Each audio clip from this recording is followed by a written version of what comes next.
Oke, kita mau tahu nih berapa pernah mendapatkan penghasilan terbanyak mungkin ya dalam satu periode di YouTube gitu.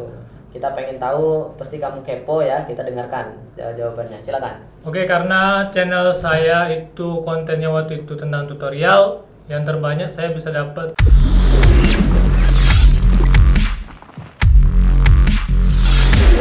Oke, assalamualaikum warahmatullahi wabarakatuh. Waalaikumsalam warahmatullahi wabarakatuh. Ya, kembali lagi kami mau perkenalkan Narasi News, media online dan juga media terpercaya, profesional yang baru hadir di Kota Dumai.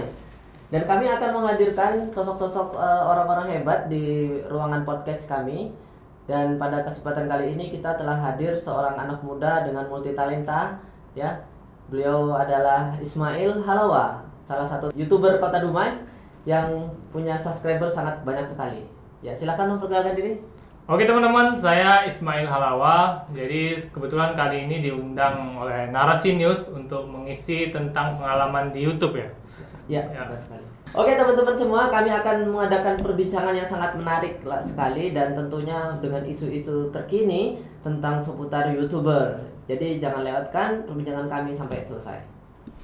Oke, kami ucapkan selamat datang kepada Ismail Halawa ya yang telah sudi hadir untuk kami undang sebagai pengisi acara pada podcast kali ini.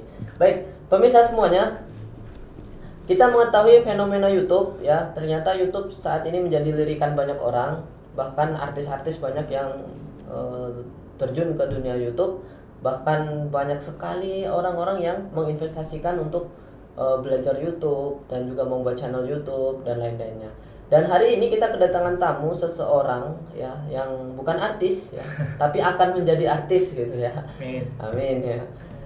Tapi beliau juga merintis YouTube dari nol dan kita akan cari tahu pengalaman beliau bagaimana dari awal beliau merintis membuat channel YouTube dan apa sih tantangannya bagi YouTuber pemula saat ini gitu. Oke, kita sapa dulu gimana kabarnya hari ini Bung Ismail? Alhamdulillah luar biasa. Semangat. Luar biasa. Jadi Anda, pertanyaan pertama dari kami, Anda membuat channel YouTube itu kapan? Pertama kali buat channel itu sebenarnya di tahun 2016, tapi di akhir itu sekitar bulan-bulan Desember lah gitu. Ya, berarti akhir 2016. Akhir 2016. Dan sekarang berarti sudah 4 tahun ya. Sekitar 4 tahun. Baik, jadi ini merupakan proses yang tidak instan tentunya, soalnya sekarang sudah 4 tahun perjalanan. Sampai di 4 tahun perjalanan ini, sekarang berapa subscriber yang Anda peroleh? Saat ini 199.000 lah. 199.000, hampir mendekati 200.000. Ya. Wow, ya. Barangkali kalau saya tidak salah, ini menjadi YouTuber yang terbanyak subscribernya khusus di Kota Dumai. Ya, jadi kalau saya salah koreksi di komentar ya. Mungkin saya salah gitu. Mungkin kamu punya teman yang punya subscriber di atas 199.000. Ya, oke. Ini luar biasa sekali. Oke, sekarang ceritakan bagaimana pengalaman Anda mula-mula ya. Awal mula menjadi YouTuber, apa yang Anda rasakan, karena semua orang juga untuk mendapatkan banyak subscriber mereka pasti akan mendapat dari 1, 2, 3 sampai 100 subscriber sampailah saat ini. Pengalaman Anda saat awal menjadi YouTuber itu bagaimana? Oke, mungkin saya akan ceritakan dari yang memang saya waktu itu pertama kali ya memulai di YouTube ini sampai yang sekarang ya. Ya. Awal itu ketika bermain YouTube itu saya lebih ke bagaimana supaya memang cepat gitu lah, cepat dapat subscribe, cepat terkenal gitu seperti itu kan. Apa yang Anda lakukan untuk cepat itu? Awal itu saya menjadi seorang re-uploader ya. Re-uploader artinya mengupload video orang lain ke channel YouTube Anda. Ke channel YouTube. Wow. Nah. Terus bagaimana? Dan waktu itu ada sekitar mungkin 7 akun yang udah saya lakukan sampai saya melakukan re-uploader itu dan semuanya udah kena banned ya. Dan kena hapus. Iya, semua kena hapus. Apalagi dengan aturan YouTube sekarang yang begitu ketat ya. Ya. Nah, jadi Anda pernah membuat 7 channel YouTube. 7 channel YouTube. Dan semuanya habis. Habis. Wow. Dan bagaimana Anda bisa bangkit setelah itu? Setelah itu kan saya mulai mempelajari YouTube itu bagaimana kok bisa channel saya dihapus terus gitu kan. Dan saya mulai pelajari bagaimana pedoman komunitas dan akhirnya saya memulai lagi membuat channel YouTube yang di akhir 2016 itu. Nah itulah saya buat benar-benar dengan ketentuan yang ada di YouTube. Sehingga memang awalnya yang merintisnya itu sangat sulit karena kita memang benar-benar murni video kita sendiri ya, supaya memang tahan lama dan tidak ada seperti tadi penghapusan channel gitu. Oke, poin-poin penting tentang ketentuan YouTube yang mungkin Anda bisa simpulkan secara singkat apa kira-kira? Selain tadi tidak boleh uploader yang jelas ya kan, re-upload. Kalau untuk keamanan ya pastinya, yang pertama tentu video itu kan harus original. Yang kedua itu dari sisi video memang kita buat sendiri. Yang ketiga itu dari musik ya. Hak cipta ini nggak hanya video itu kan visual, Ya. tapi ada juga audio gitu. Nah, kalaupun kita udah membuat video original kita sendiri, tapi kalau kita menggunakan audio orang lain atau musik orang lain, bisa jadi itu akan kena juga karena setiap audio itu mempunyai lisensi. Bahkan juga kita gambar itu juga mempunyai lisensi. Makanya kita harus membuat yang original gitu. Wow. Jadi itu teman-teman semua harus kita perhatikan. Jadi tidak hanya video ya, ada audio dan juga gambar yang mungkin kamu download gambar dari Google ya, Iya. itu bisa menjadi gambar itu berhak cipta dan bisa Bisa diklaim oleh diklaim, pemiliknya. iya. Oh, iya. Karena kan setiap apa tuh kita upload tuh biasanya kita menggunakan gambar kecil atau thumbnail gitu di YouTube Thumbnail, kita kan. benar. Nah, itu kalau kita menggunakan punya orang lain, itu bakalan kena hak cipta. Udah kejadian banyak saya lihat YouTuber yang padahal yang udah besar membuat itu dan diklaim akhirnya banding ya itu keputusan mungkin damai dari mereka lah gitu. Kalau enggak bisa sampai ke penjara ya urusannya ini. Oh iya ya, luar biasa. Itu yang harus kita perhatikan dari video yang harus kita buat sendiri, gambar yang harus kita mungkin buat sendiri ya, dan mungkin audio kita harus memilih-milih audio yang Iya. tidak sembarangan. tidak sembarangan dan tidak berhak cipta Ya. tentunya. Dan sebenarnya di YouTube juga udah disediakan yang gratis itu di Audio YouTube Library. Oh iya iya iya. Oke, itu proses awal perjalanan seorang Ismail Halawa dengan konten YouTube-nya. Sekarang kita pengen tahu bagaimana dengan pengalaman dengan 190 ribuan subscriber ya. Mungkin bisa Anda ceritakan bagaimana mungkin Anda Oke. merasa puas atau bagaimana? Oke, jadi awal saya memulai membangun channel ini itu dengan konten atau temanya itu tutorial ya, Ya. kayak tutorial handphone, laptop, pokoknya teknologi yang dipakai anak zaman sekarang lah gitu kan. Nah, sehingga dari situ saya membangun semua tutorial-tutorial dan views-nya itu bisa sampai jutaan di setiap video-video saya. Wow. Dan sampai ketika waktu itu udah mulai besar dan mungkin udah saat itu 100.000 lebih subscriber, saya mendapat silver play button waktu itu. Wow. Nah, di situ saya mengalami musibah.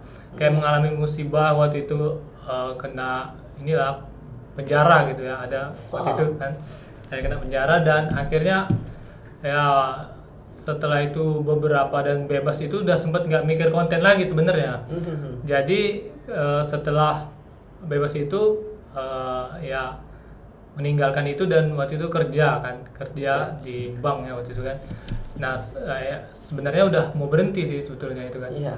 Tapi karena waktu itu udah nikah, setelah kerja itu nikah dan daripada channelnya nggak dilanjutin itu jadi buat konten masak-masak bareng istri. Oh, jadi konten yang semula tutorial Nah, sekarang sekarang dijadikan konten masak. Konten Sebenarnya itu masak-masak. pilihan yang berat ya, karena kan tentu subscriber yang awal kita itu kan adalah penyuka tutorial dan kita ganti menjadi penyuka masakan. Tentu itu sesuatu yang berbanding terbalik gitu kan. ya. Contohnya aja kalau dia subscriber kita tutorial, tentu yang akan mengikuti itu anak muda. Sedangkan kalau masa-masa itu orang tua atau ibu-ibu lah, perempuan lah gitu.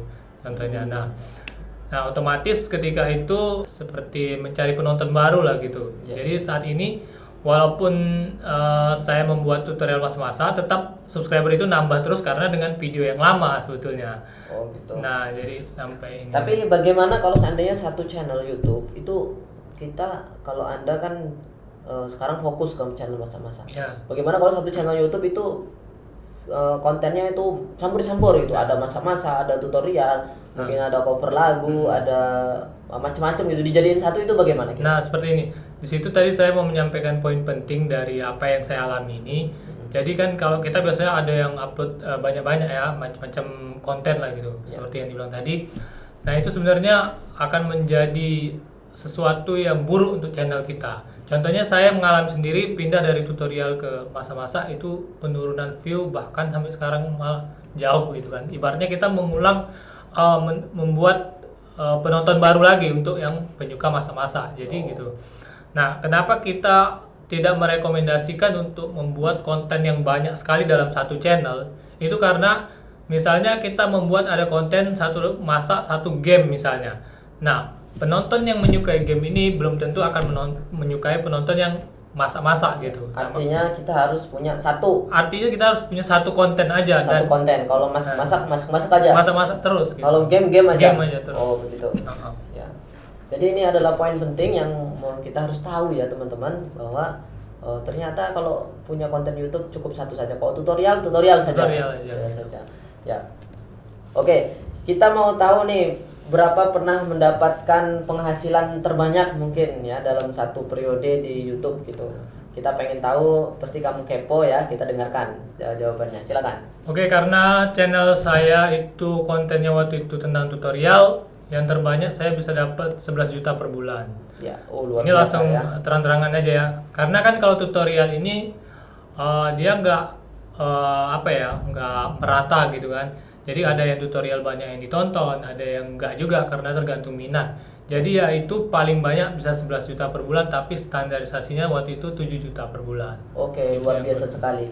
Itu dengan misalkan rate penghasilan segitu, Anda harus berapa kali upload dalam satu bulan? Kalau itu sekitar 4 kali sih. Cuma 4 kali? Iya. Baik teman-teman, ini luar biasa ya. Jadi seorang YouTuber itu tidak harus upload setiap hari ya. Ya, tidak harus, tapi karena videonya tadi banyak ditonton orang, view-nya terus menaik, maka penghasilan juga akan terus meningkat gitu.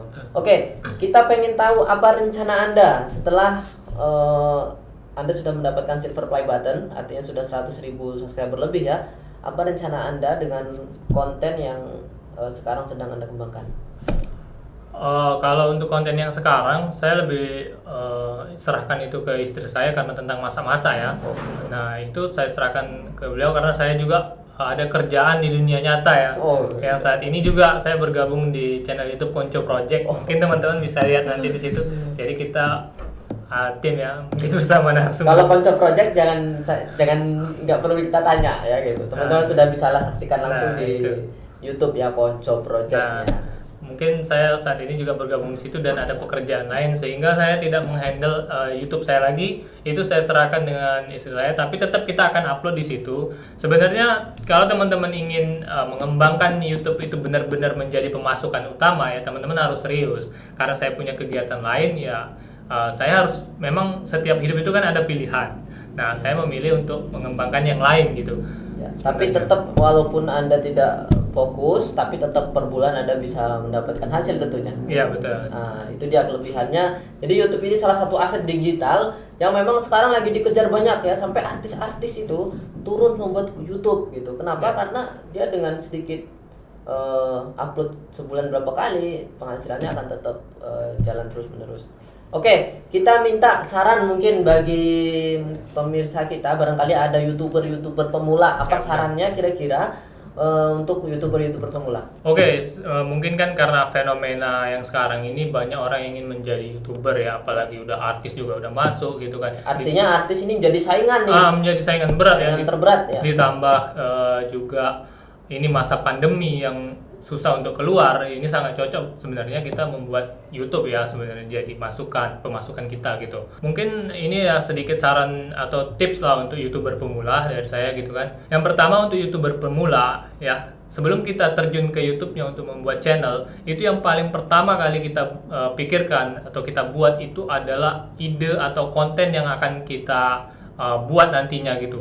Pertama, ide itu harus benar-benar sesuai hobi kita atau passion kita gitu. Oke. Kenapa harus hobi dan passion? Karena itulah yang akan menjadi tolak ukur apakah channel kita akan mampu bertahan untuk jangka waktu yang lama atau sebentar. Kenapa? Di YouTube ini nggak segampang yang kita pikirkan. Tapi di situ akan banyak ujian, rintangan yang akan kita lalui. Kalau kita tidak hobi dan bukan passion kita, pasti kita akan tenggelam. Nah, seperti itu. Makanya yang pertama itu adalah konten yang kita memang hobi di situ atau passion kita ya. Artinya ketika kita membuat konten itu memang hobi kita, Ya. Dan kita tidak terlalu Kita memikirkan tidak terlalu memikirkan harus terkenal, harus uang, harus apa gitu kan. Iya. Walaupun akhir tujuannya adalah itu gitu kan. Betul, Semua tentu adalah uang gitu ya. Iya. Tapi tetap yang pertama adalah hobi kita. Kenapa? Di dalam itu kan nanti ada banyak sekali perjuangan, kayak pertama awal kita harus mencari view, bahkan subscriber untuk syarat monetisasi. Nah itu semua nggak gampang kalau misalnya kita baru mulai gitu kan. Nah itu kalau kita tidak hobi tentu kita tidak akan bertahan di situ gitu. Ya, jadi masih Nah. banyak tantangan ya, apalagi sekarang kita harus ngumpulin 1000 ya, 1000 Ya, view betul. 1000 subscriber dan Iya. 4000 jam tayang. dan 4000 menit ya, 4 Jam tayang. jam tayang. Nah, Tayang. ini yang harus dikejar bagi YouTuber Iya. pemula. Oke, yang poin pertama saya tangkap adalah tadi menentukan ide atau Ide, nice konten, dari ya. konten yang akan Betul. dibuat. Selanjutnya apa kira-kira? Selanjutnya setelah kita sudah memiliki konten, tentu yang kedua kita kan membuat channel YouTube itu ya. Nah, membuat channel YouTube kita juga nggak sembarangan gitu. Kita harus ikuti panduan-panduannya, dan situ udah banyak kok panduan tentang cara membuat channel YouTube dan bagaimana supaya channel YouTube itu menjadi brand kita. Tentu kita akan membuat di situ kayak foto sampulnya, foto profilnya, itu harus benar-benar menggambarkan tentang apa video yang akan kita buat. Contohnya ide kita tentang tutorial, jadi kita buat video sampul itu tentang tutorial gitu, kayak tentang makanan, berarti tentang foto makanan kayak gitu. Pokoknya kita nge-brand diri kita di channel kita itu yang pertama. Dan itu nggak sembarangan. Tentu setelah kita membuat itu juga kita harus mempelajari yang seperti yang saya alami waktu itu tentang pedoman komunitas. Ya. Nah itu sangat penting dipelajari. Baru kalau kita sudah memahami itu, baru kita mulai mengupload video yang udah kita buat itu tadi. Oke, Gitu. jadi yang kedua poin yang harus kita perhatikan adalah soal pedoman komunitas. Jadi jangan sampai melanggar gitu ya. Jadi gini, ada kadang di media sosial itu jasa menawarkan subscriber. Ya, betul. Kadang kita dengan 100.000 rupiah Anda akan mendapatkan 1000 subscriber. Nah, itu bagaimana kalau seandainya YouTuber pemula ini beli subscriber yang seperti itu? Benar-benar. Oke, pertama itu namanya ya ilegal ya. Kalau dalam YouTube kan dia harus benar-benar murni subscriber itu gitu. Nah, kalau dia menggunakan itu, yang pertama itu bisa jadi terdeteksi dengan robot YouTube ya. Nah, itu kayak saya perhatikan itu kalau yang super sub itu nanti ada link eksternal terbanyak itu dari super sub. Itu terbaca sebenarnya. Nah, itu nanti akan kita dapati ketika kita mengajukan monetisasi, biasanya itu ditolak gitu ya. Oh.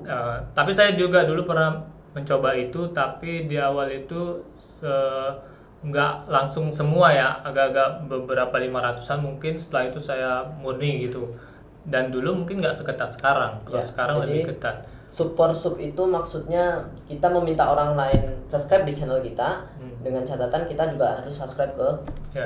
channelnya gitu. Dan saya bilang itu sangat sesuatu yang merugikan ya. Karena itu seolah-olah ada paksaan gitu ya. Ya. Ada belum tentu Betul. teman yang tadi kita subscribe belum tentu kita suka dengan konten dia. Iya, betul itu. Dan satu lagi poinnya, kenapa itu sebenarnya tidak berguna ya? Andai saja memang kita ini punya banyak subscriber, tapi kalau dia tidak menyukai apa yang konten kita buat, itu juga percuma Ya, sebenarnya. nggak bakal ditonton. Nah, nggak bakal ditonton. Ya, dan kalau nggak bakal ditonton tidak dapat view. Iya, betul. Nah, itu jadi. Ya oke, dapat kita tarik simpulan di situ bahwa super sub atau meminta orang untuk subscribe itu tidak baik untuk kesehatan dari channel YouTube Anda. Oke, apa sih sekarang tips-tipsnya supaya ini video kita nih cepat ditonton orang gitu? Oke, yang pertama kalau kita ini masih untuk pemula ya, itu kan kita harus ada setting di judulnya dulu. Judulnya itu harus menarik, ketika orang melihat itu, oh dia penasaran gitu, tapi tidak juga harus clickbait. Kalau clickbait itu kita membuat judul yang tidak sama dengan video yang akan kita upload itu gitu. Akhirnya orang tidak suka, malah dia dislike, dan bahkan dia nggak akan lagi menonton video kita selanjutnya gitu. Wow, Nah ya. itu sangat merugikan kita gitu. Nah jadi misalnya kayak menarik itu, contohnya kalau kita buat video tutorial misalnya, kita akan rangkai dia sebagus mungkin. Contohnya misalnya tutorial cara membuat misalnya download video dari WhatsApp atau download video dari Instagram misalnya. Nah, kan ada tutorial tuh. Nah, kita buat semenarik mungkin, misalnya cara download video dari Instagram sangat mudah dan 100% work gitu misalnya. Ya. Nah, Di situ kan ada pesan-pesan yang membuat orang yakin. Pertama, cara mudah gitu Ya, kan. disclaimer Nah, tentang video itu iya, ya. cara mudah mendownload video di Instagram dan 100% work gitu, berarti 100% berhasil. Tapi tanpa membohongi dengan video yang asli ya, beneran gitu, balance lah dengan judul. Nah, itu otomatis akan membuat orang mengklik video kita gitu. Ya. Oke, itu tadi setting di judul ya. Yang kedua, kita bisa setting di deskripsinya. Kenapa deskripsi menjadi penting? Karena ketika awal video yang menampil di handphone kita atau laptop kita itu akan menampilkan sedikit deskripsi yang ada pada video kita gitu. Nah, jadi ditambah kita melihat judul, kita juga akan melihat deskripsi yang sedikit itu. Dan kenapa deskripsi juga penting? Di situ juga ada algoritma YouTube yang akan mengarahkan video kita menjadi rekomendasi ketika video itu cocok dengan apa yang dicari orang. Nah, seperti itu. Jadi semakin banyak deskripsi yang kita buat dan ada mengarahkan juga kata kunci ke judulnya, itu sangat bagus gitu. Nah, yang ketiga itu ada namanya tag ya. Tag ini sama dengan kalau di Instagram itu hashtag. Jadi tag ini seperti kata kunci yang ketika dicari orang itu akan berhubungan dengan yang kita buat di situ. Misalnya kayak tadi tutorial cara mendownload video di Instagram 100% work tadi kan. Nah, kita juga buat di situ misalnya cara download video Instagram, hashtagnya, atau download video Instagram aja. Ketika orang mengetik itu dan tag itu nyambung, maka dia akan menemukan video kita gitu. Nah, itu tadi di setting tag. Bahkan yang satu lagi itu yang keempat ada thumbnail namanya. Itu gambar kecil yang ketika awal kita melihat video itu yang akan ditampilkan. Jadi kalau itu sembarangan, contohnya misalnya video kita sebenarnya aslinya bagus nih, 1000 pixel misalnya kan. Nah, yang kita tampilkan di gambar itu hasilnya jelek karena kan yang dikasih YouTube rekomendasi itu terserah gitu, acak-acak dan itu nggak sesuai yang Nah, jadi harus kita custom sendiri. Harus kita custom dengan pixel yang juga jernih dan tampilan yang bagus. Contohnya kalau kayak tutorial, misalnya kan di judulnya tadi cara download video Instagram. Nah, dan di tutorial itu kita harus tambah lagi teks misalnya yang beda dari itu, misalnya gampang banget gitu loh di thumbnailnya nih, gampang banget. Jadi itu penekanan dari judul itu, oh ini beneran di itunya gampang banget gitu, misalnya tambah teks. Ataupun kalau tidak tambah teks tapi video yang bener-bener prosesi pendownloadan itu tadi gitu. Oke, baik. Jadi kalau kita simpulkan juga, jadi semua video-video kita nanti akan ada video yang naik, ada yang turun, atau mungkin bahkan ada yang nggak ditonton orang sama sekali mungkin. Ada. Ya, jadi itu merupakan hal yang biasa saja ya. Biasa. Oke, jadi kalau kita perhatikan tadi kita harus setting di setiap video itu memang harus ada setting-settingannya supaya memang mudah dilihat orang dan orang tertarik untuk menonton. Oke, mungkin itu deh. Oke, mungkin sedikit tambahan. Ya, silakan. Oke, mungkin sedikit tambahan buat YouTuber pemula ya. Kalaupun di awal kalian buat video kalian itu nggak ada yang nonton, itu jangan khawatir. Sebenarnya itu masalah yang biasa. Karena nanti setiap kalian mungkin upload lagi, kalian akan dapat pengalaman dan kalian akan memperbaiki video kalian dan akhirnya video kalian akan banyak ditonton orang gitu ya. Jadi jangan menyerah, Jangan upload menyerah. terus. Yang penting videonya bermanfaat, Betul. bagus dan juga tidak melanggar hak cipta Ya. tentunya. Oke, baik teman-teman semuanya, kita sampai di penghujung waktu dan kita akan adakan sesi yang lebih serius dengan teman kita ini, Bung Ismail, dan kita mungkin nanti akan bahas lebih detail lagi. Jadi pastikan teman-teman mengikuti terus podcast kita dan kami ucapkan terima kasih kepada Ismail ya, telah menginspirasi kita semua, telah memberikan pencerahan kepada kita semua. Dan teman-teman, kami akan mengundang orang-orang hebat tentunya seperti Bung Ismail untuk hadir ke ruangan ini untuk sama-sama kita gali informasi bagaimana menjadi sesuatu yang lebih baik atau bagaimana untuk mendapatkan ya sebuah kesuksesan atau pengalaman yang mungkin kita tidak miliki. Jadi saksikan terus Narasi News Podcast. Demikian, Assalamualaikum warahmatullahi wabarakatuh. Waalaikumsalam warahmatullahi wabarakatuh.